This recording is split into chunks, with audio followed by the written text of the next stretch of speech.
several here. The speaker, the former speaker of the House in Minnesota, who died on Saturday. And we'd like to have a moment of silence for her and her husband, and quite frankly, all the victims of gun shooting we've seen lately.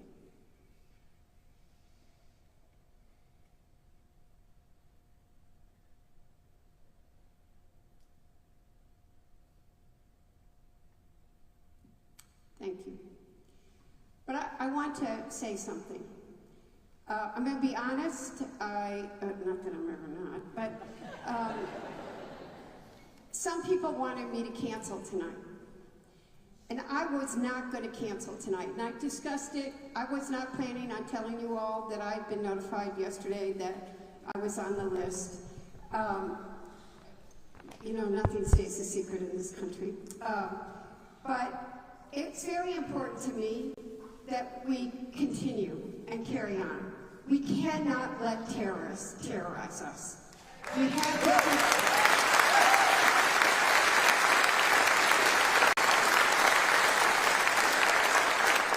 We had a call this morning where I was honest with them, and every person here agreed and said we will do it, and the sheriff and her team have made sure that everybody was safe and that there was not an incident today. And we have to, in these times, ensure that our voices are not silenced, that we do not become afraid. Our democracy depends on our involvement, our engagement, and us being we the people and making our voices heard.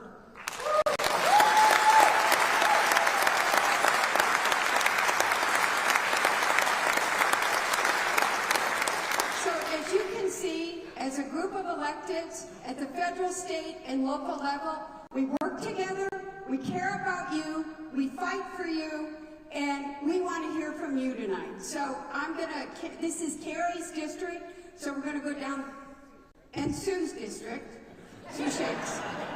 So, but Sue, you weren't right next to me, so we're going to go there, and then we're going to go that way. So Carrie, and we're going to be short, everybody's going to talk a little, introduce and get by 2 minutes. We're telling everybody 2 minutes, and then we want to get to your questions. We have 2 mics. I'm not somebody that believes in silence in a voice in any way, shape, or form, and this group wants people to be able to come to a mic and tell us what you think and ask what you think, but we are going to ask you to keep it short so we give everybody a chance to speak. And with that, Carrie, you're on. Thank you. Let's hear it for our Congresswoman, Debbie Dingell.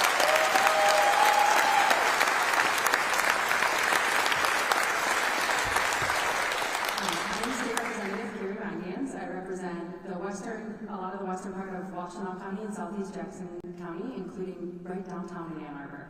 And I thank you, welcome everybody to the 47th House District, and Senator Shink can welcome you to the 14th Senate District. I am in my second term. I'm a health policy expert, and I worked for Michigan Department of Health and Human Services before I was elected. So I'm really following a lot of health-related and public health-related activities. But another thing that I'm following this term, as not actually a member of the Health Policy Committee, I'm on the Families and Veterans Committee and the Agriculture Committee, which I was on last term, and I actually love because this district has a lot of farms in it, and we can't eat without our farmers. So if there's farmers here, I would love to hear what's on your mind. Things that I've been following lately are the hands-off, no kings, all of these activities that regular, everyday people, many of you here, have been organizing and participating in part to protect this, which is our United States Constitution. This is the document that makes us a country. This is what we uphold and defend and revere. It's not our ethnicity, it's not our religion, it's the ideals that are in this document. Our due process rights, our rights of peaceable assembly, which were demonstrated to wild success this weekend all across the state. And we heard from the Michigan State Police, there were 0 arrests across the entire state.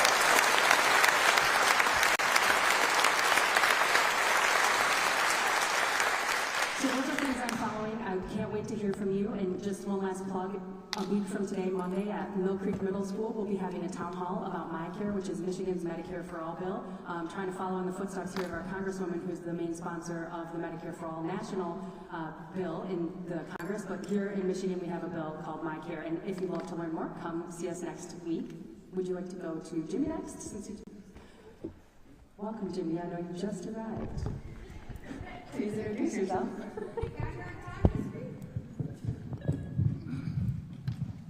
Good evening, everyone.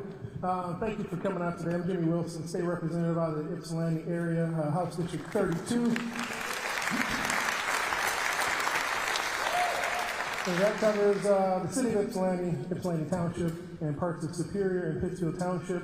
And first and foremost, I just want to say that the times that we're in are crucial, that we all stick together. First and foremost, we are our brother's keeper, brothers and sisters keeper. And we have to stay in communication. We have to make sure that we are fighting for the right causes. And I'm pretty sure that my colleagues up here, we all tend to be on the same wavelength here in Washington County, and especially policy related. And we are up against some things in Lansing where our colleagues across the aisle are really trying to emulate what they see is coming out of the White House, and the folks in D.C. From the Republicans specifically, they're trying to gut everything, especially from my position last term being on the education budget. They really are trying to instill a lot of social policies that we would not agree with here in Washington County. And we will be fighting against a lot of that. I'm quite sure we'll go into greater detail for this town hall. Looking forward to really hearing from all of you, and thank you again for being here.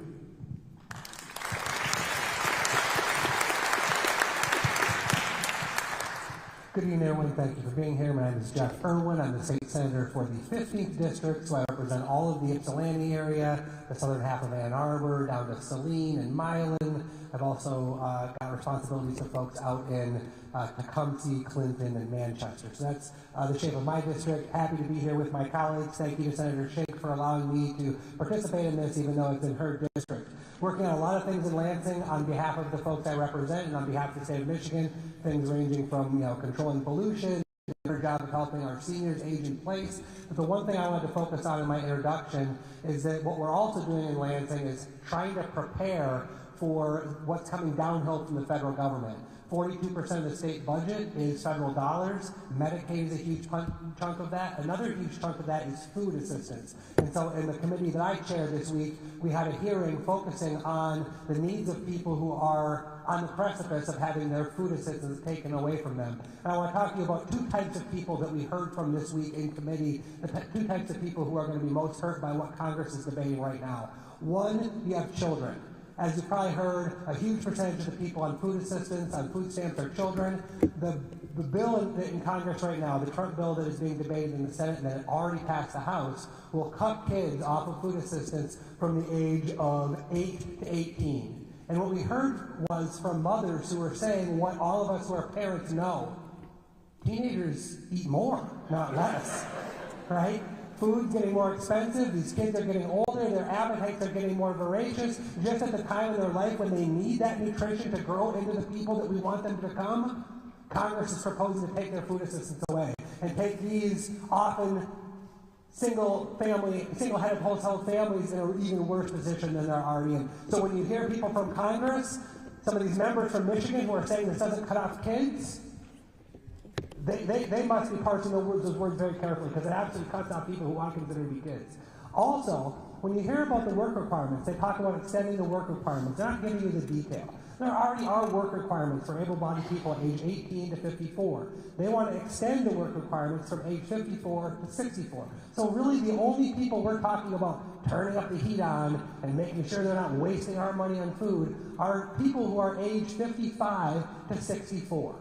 And I'm sure we've all seen it in our lives, but there's a lot of folks who get to that point in their life, maybe they had a very physically demanding career, and it's hard for them to work. Maybe their career that they built their life on, those jobs have been outsourced, and now they're having a hard time finding another job. We all know lots of people who are doing pretty well in their 30s and 40s, but then when they hit that time in their 50s, they run into struggle. And what Congress and the Republicans and Donald Trump are talking about is cutting those people off. And not just cutting them off of any assistance, cutting them off of food assistance, cutting off food to hungry people. And I'll just close by saying, this is the biggest cut to food assistance ever in the United States of America. And this used to be a bipartisan issue. Feeding hungry people used to be a bipartisan issue. And by the way, it helps that food assistance helps American farmers as well. So these Republicans are not just turning their backs on kids, poor families, folks who are struggling later in their life just before retirement, but they're also turning their backs on our farmers.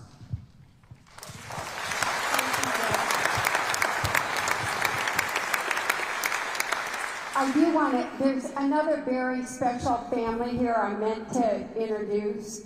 And many of you know the name Paul Whelan, who was a political prisoner in Russia from 2018 to last year when he came home to Washtenaw County. So I just want to give a special hello to Paul and thank him for being here with his parents, Ed and Rosemary. They live in Manchester.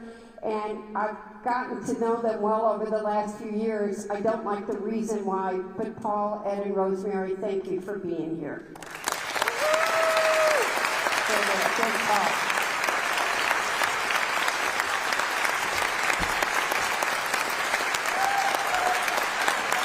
Yeah, thanks for having me home.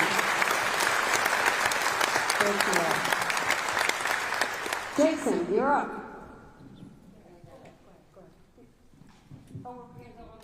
We were going to go at that end, but we're flexible here. We can do whatever. Hi, everyone. I'm Jason Morgan, and proud to be the state rep for House District 23, generally northeastern Washtenaw County, a little bit of Oakland and Wayne counties. And there are a couple things I want to say. One, thank you for being here tonight. By being here, you are showing those who seek to silence us with political violence that they will not win, that we will show up, and that we will show up for our communities no matter what. So thank you.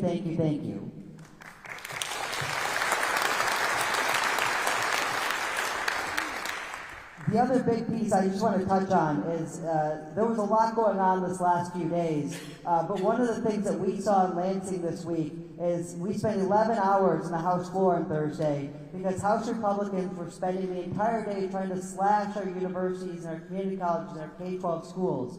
We were facing the largest cut to universities in the history of the state. House Republicans passed a bill through the Appropriations Committee that would cut University of Michigan by 92% of their state funding. 92%, $335 million a year we would have lost in University of Michigan funding. 73% for Michigan State University, which we still care about, even in this Washtenaw County area. And somewhere between 5 and 50+% for every other university in the state of Michigan.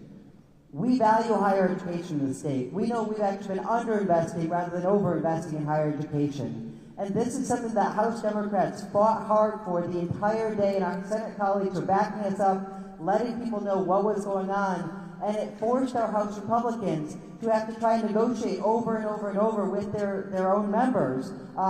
You would think it's actually because some of them wanted to not cut universities. No, 3 of their members wanted 100% higher education, and that's why they weren't voting for it. But this is the type of stuff that we were facing. We pushed back so hard and so effectively, they had to rewrite the entire bill. They still did, so that was a huge success. So that's the good news. The bad news, they still came back with a bill that cut the University of Michigan by 65% of their state funding, which is appalling and outrageous. An 18% cut to Michigan State, and about an 8% cut to all of our community colleges in the state of Michigan effectively. And so this is something that we've been fighting. This is a continued fight we're going to have in the budget process. We're very fortunate to have a democratically controlled Senate and Governor Whitmer, who are going to fight hard for our universities and for our K-12 schools. But we just want to let you know that this is the real stuff that we're fighting in Lansing for our community. These kind of cuts would be devastating, not just to our institutions, but to our students and to our entire communities that live around these universities and these community colleges, along with the healthcare systems. People think about universities as maybe just one place, but our universities have an impact across our entire state, and impact all of us everywhere in the state with the work that they do. So hopefully we'll get into more later on, but I just want to make sure you are aware. We had a bit of a win, so they passed a less awful bill, but it's still a pretty awful bill. And the important piece on top of all of that, though, is that there are a bunch of provisions in there that are pretty anti-DEI and anti-other things that will effectively make it so even though they're saying that they're not cutting all of our institutions quite as much, they're still going to be getting massive cuts of some of these trigger provisions that they put in there. So we've got a big fight on our hands in the state budget. This is just the education budget that came through that was terrible. The next round of them will come through in the next couple of weeks, and we're going to be fighting every step of the way. Thank you. Thank you. Thank you, everybody, for coming. Yes, I'm Jennifer Conland, and I represent House District 48, which is parts of Washtenaw, Livingston County, and I go out to Jackson to one little area there. So I actually am very happy to be here because I have another congressman in my district besides Debbie Dingell and Tom Barrett, and we have not done this up in Livingston once yet. So I invite that to happen, even though I would be the only Democrat sitting on that panel, but I'd like to welcome that opportunity. This district, if anyone has environmental questions, that's a very big issue.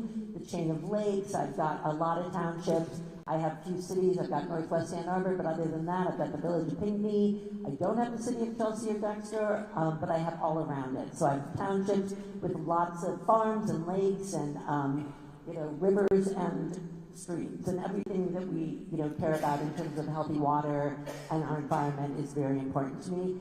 But I care deeply as well about education, and to the end that Rep. Morgan, my colleague, was saying about the higher ed bill, the K-12 bill that we put forward in our House and passed out is ridiculous. It gets rid of our school lunch and breakfast program that I know parents have enjoyed because it's made life easier for them and our low-income families who need that.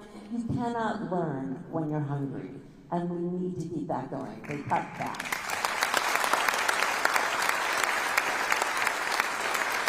They cut school transportation. They cut mental health, funding. They went, it's just 25% cut to the budget on so many important things. You can't even believe it. So we will be fighting again in this budget season around that issue, and we would just love to hear anything that is on your minds because we are in a fighting mode in Lansing right now as this budget gets negotiated, or not negotiated because they don't also.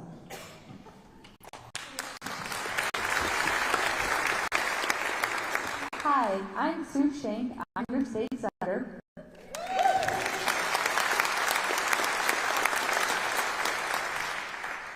And it's an honor to serve you, and it's great to come to a town hall and see so many friends and so many people who are working to make our community the amazing place that it is. And when I think about the federal cuts, and we're going to talk about them a lot tonight, it cuts at so much of what makes our community special.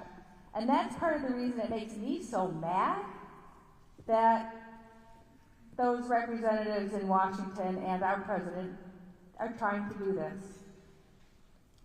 I was a public school kid. I grew up in Port Huron where our schools were okay but not great compared to some of the other schools in Michigan.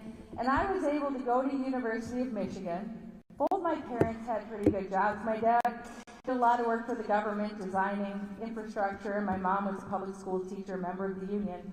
I was able to attend the University of Michigan because my parents had 3 kids in college at the same time, and I got a lot of financial aid. I came to U of M because I worked hard. And everything I mentioned, it's not about me, it's all stuff that's going to get cut, so that's why I'm mentioning it. And I came to this place, and I found that this community is a place where we can be accepted for who we are. People don't care so much how we dress, they care how much money we earn. What people care about is that neighbors are supporting each other. And in my neighborhood, I can tell you, and I think it's probably the same for a lot of you, that not everybody votes the same way as me, but if I'm walking down the street or driving down the street on a snowy day and I need some help, they're going to be there for me. And that's really special. It isn't like that everywhere. So that's what that division that's being sown by some of the people who profit from us not trusting each other. That hurts because that cuts at the specialness of our community. We need to defend against that. And I see some people here who I'm pretty sure don't vote the same way that I do, and I am so glad that you're here. Thank you.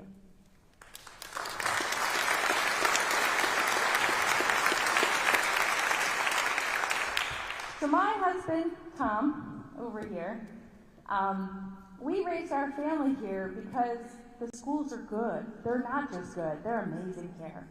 And we send our kids to public schools. We also sent our kids to private school for a little while because some of them needed that then. And we were happy to pay for it because it was something different. And it's important that private schools are private and public schools are funded by the taxpayers because we need them.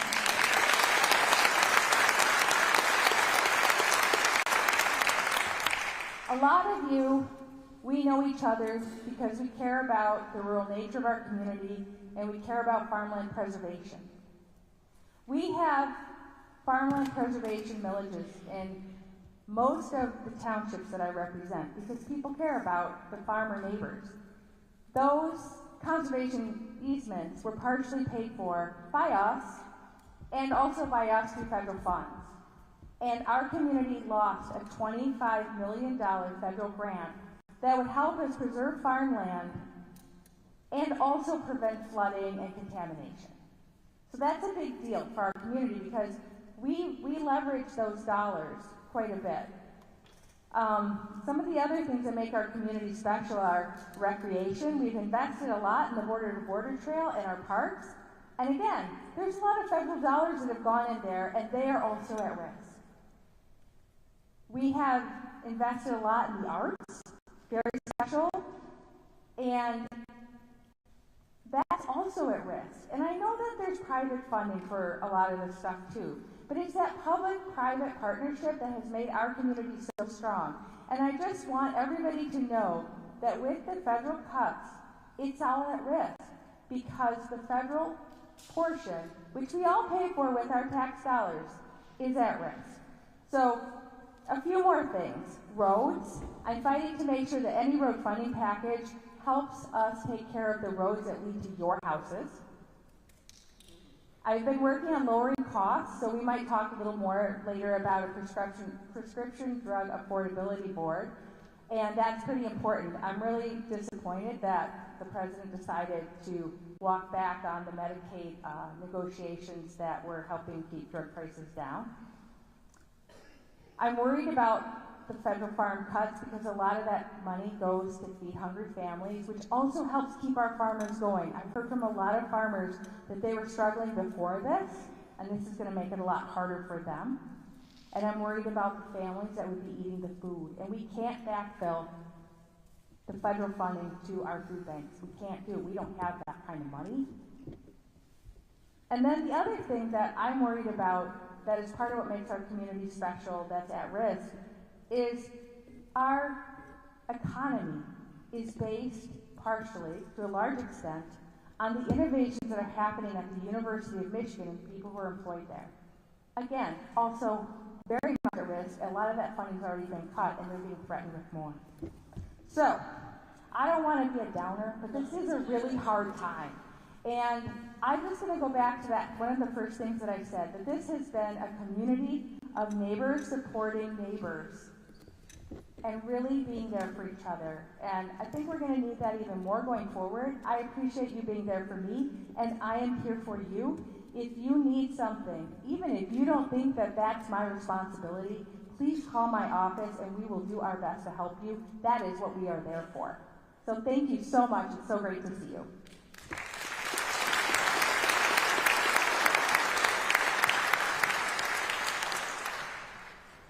Good evening, everyone, and thank you for being here. I am Morgan Foreman. I am the representative of Michigan's 33rd House District, which represents the vibrant and diverse communities of Ann Arbor, Saline, Lodi, Pittsfield, Bridgewater, York, and Scioto, so everything south of the Big House. Although everybody up here is University of Michigan fans and sympathizers, I have 2 certificates from Michigan State University, so I'm the lone Spartan here. Go Green!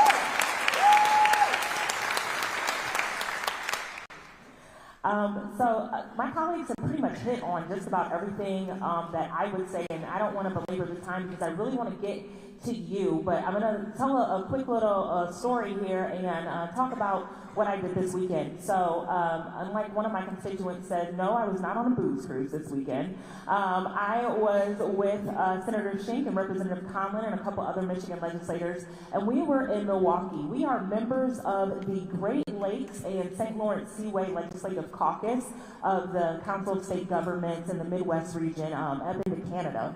And we took this weekend to learn about the effects of PFAS, micro and nanoplastics on our Great Lakes, our drinking water, our environment. And if the federal government keeps going in the direction that it's going, and we were in the harbor of Milwaukee, we were on a boat, and we were talking about, just looking at them take the water out, and you can see the microplastics and the nanoplastics and the ecosystems in this water.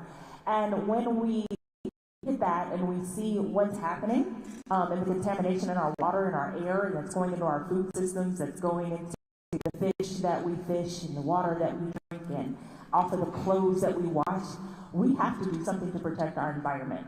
Because if the federal government is going in the direction that it's going with the climate change denial, we are going to be in a crisis. And Michigan is going to become a climate haven for people who are going to be seeking refuge as their states burn to smithereens. I'm sorry to be a downer, but that's exactly what's going to happen. Even in Michigan, we're facing 105-degree heat this weekend. How soon, just last week we were in the 60s, and now we're facing 105-degree heat. So that's something that I'm working on, and I was also elected as the chairwoman of the task force on this, so I'll be working with legislators across the Great Lakes and Canada to come up with some packages that we can introduce in our houses and our chambers to protect our Great Lakes.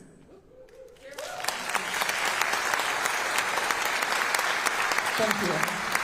Personally, in my office, I've worked on a few things. I just introduced my Ghost Guns ban, which is personal to me. I lost a family friend and my biological father to gun violence. And so this weekend was very triggering for me, learning about what happened to the members in Minnesota and being with other members of that Minnesota legislature who had to return home. I've reintroduced the plastic bag ban. I've also introduced a bill on payroll fraud, and another one we're going to introduce when we go back to work next week, because Matt Hall and his friends are all down in D.C. at the parade playing with their friend and their toys. I'm going to introduce a bill so that anyone fleeing domestic violence can claim for unemployment, because you should not have to choose between your safety and your income if you need to escape a domestic violence situation. So we are very proud of that. We are happy to serve you, and let's keep this show on the way.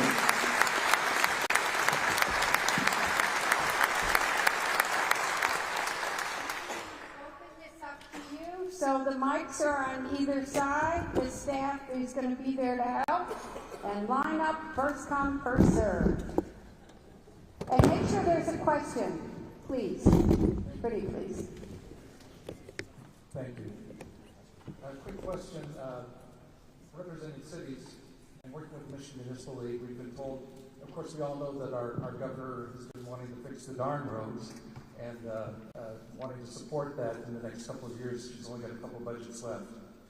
We've been told that the governor's office and the House have come to some level of agreement through the Michigan Municipal League, and that it's now into the hands of the Senate. That's what I've been told. So we're hoping to know a little bit more of if Act 51 agencies such as the Washtenaw County Road Commission, the cities and such, may be able to get some more funds to fix the darn roads. I'll be happy to cover at least how I see it.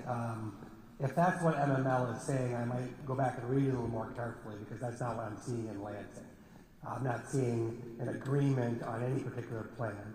In fact, the House plan, I don't think can really be fairly described as a plan. It's really more of a press release. It's based on accounting gimmicks and money that isn't real. And I think it's really meant to start a conversation rather than to represent an actual plan. So that's my initial response to it. I think this is a very, very hard problem to fix if you actually want to find real money to fix the problem rather than illusory accounting gimmick money. I think the governor has put out a plan that does that, but I think that her plan is unacceptable to many people because it does raise some taxes. And I know the last plan she put out was rejected for similar reasons. So I think we're still stuck at this point now where we've got the House, at least the House Speaker, saying that he has a plan, but everybody who looks at it says that's not very realistic and it's not going to actually work and that money isn't really there that you say is there. And then you've got the governor's plan, which doesn't seem to have the votes for it. And so I think that's one of the reasons why folks are putting the finger on the Senate, saying maybe the Senate has to figure it out, because certainly somebody who is willing to do honest accounting needs to figure this out. I just want to add that the House Roads Plan sends 5 times the amount of money per person to some of the northern counties than down here where all the people live. So I have real concerns about that. I want it to be fair, and I want the money to come to our roads that are messed up because of all the heavy industry and the people driving over them. If I could just jump in, I sit on the Transportation Infrastructure Committee this term in the House, and what came out of the House Republican version, similar to what Senator Irwin said, is actually it would actually put us take about $400 million out of the general fund. They just moved money around to make it look like they were trying to have a plan, but like Senator Irwin said, it's not really much of a plan. And as we are looking at what are we going to have to backfill from the federal level, depending on what cuts, to take 400 to 500 million out of the general fund is just really irresponsible. And so there is not really a plan in place right now in the House, and I know that we'll be continuing to work with our partners in the Senate and the governor's office. We have to get something done before the end of this year when the bond money runs out that was put in place in 2018-19 was first elected, and we've done a great job with our highways, but we have to get more money into our local roads, the roads that we're driving on every day very frequently. And so we're trying to come up with a plan as we get towards the end of the year. But the House Republicans, they're trying to take a lot out of that general fund that we just can't afford right now. I'll just add one last comment here. So we do need a real plan on road funding, particularly for our local roads. If any of you drive on any of our local roads, whether it's in a city or a township, we have underfunded our local roads, and we have property tax the backs out of our local communities. A lot of us live in communities that have a city millage, a county millage. We still don't have enough money for our local roads. So we do need to have a plan. My colleagues are right in terms of the House budget was basically a funding proposal that says, let's fund our roads, but it doesn't really pay for it. That's plan I will admit I voted for, because I think it's time that we get serious about funding our local roads. And this is the first plan that we've had to vote on in a long time, in my time as legislator. So we've got to get serious about funding our local roads. There are many options that I've heard on the table around funding those proposals. You can't just cut everything else. Our colleagues are absolutely right on that. But we have to get serious about fixing our local roads, because it's costing people way too much darn money. They're paying on the back end, and when they have their busted tire and a busted rim and their car's out in the shop for a while, we've got to get these roads fixed. So I hope there is a continued push for local road funding in particular, but a real plan that gets put forward. But I will admit that our House leadership is rather challenging to work with, so with Speaker Matt Hall. But my hope is that there is a solution that people can come to. My name is Linda Klenzar. I live in Pittsfield Township, Saline, and I'm here with my friends from King of Kings Lutheran Church, from St. James and Dexter, from Faith in Saline, because we want you to know we agree with all of you.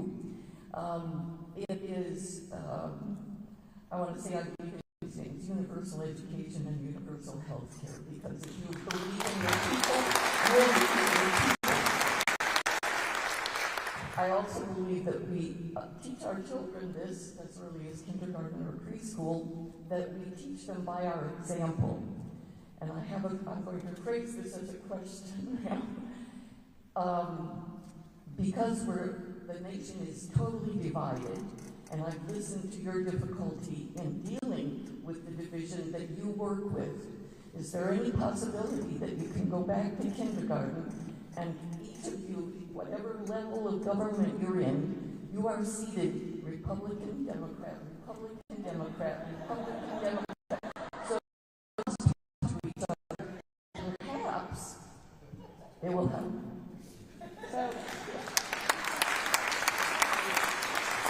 Thank you for that question. And I forgot to ask everybody to introduce themselves when they ask the question, so thank you for that. Look, no, we're not going to go back to kindergarten, but I am somebody who believes in working across the aisle. I talk to my Republican colleagues. I go to the other side of the House when I do. But I think all of us have a responsibility to lower the anger, the rhetoric. We have a we got taught, I'm not old, I'm seasoned, that, you respect each other. You can disagree agreeably. You can be civil. And we all need to work to do that. And every person who is voting for someone needs to demand that of their elected representatives and vote them out if they don't do it.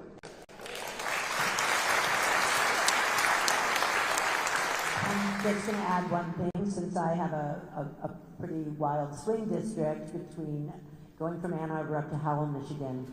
But I talk all the time to my Republican colleagues up there, my Republican constituents, and I was a journalist before this, and so the big thing is listening. And I listen when they're upset about something, and I think I've